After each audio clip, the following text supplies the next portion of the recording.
winning the elections and everything that went on from 2020 to now, no one actually thought he would do anything until today, when President Joe Biden himself announced that he will indeed be forgiving up to $10,000 worth of debt for students who qualify. And that means millions of American students like myself. And though this is a huge relief for students, some Americans are actually angry about it.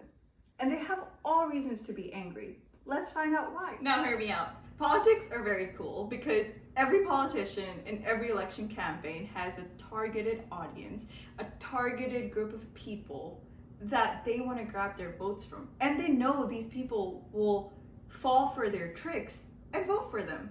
And President Joe Biden, throughout his entire campaign, very smartly used students as his voting group, because he promised time after time that he would forgive our loans.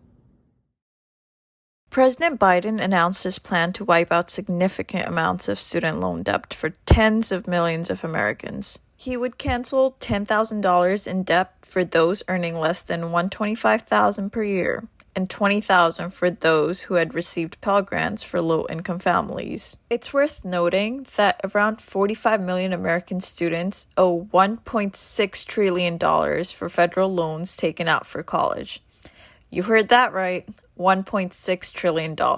About 60% of the borrowers have received Pell Grants, and the majority come from families making less than $30,000 a year. And so far, the Education Department estimates that 27 million borrowers will qualify for up to $20,000 in relief. And though this comes as a wave of relief for millions of American students, a fair share of Americans are actually devastated by Biden's call. Critics are saying that the POTUS is simply shifting the burden onto the taxpayers. They're not entirely wrong.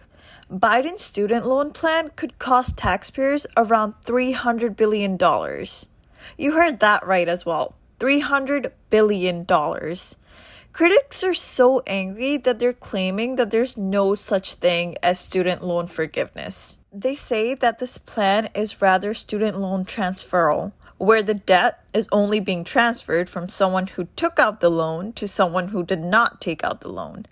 In fact, Arkansas Senator Tom Cotton has openly stated that of all the dumb things Joe Biden has done, this may be the dumbest yet. And that is a heavy statement in itself.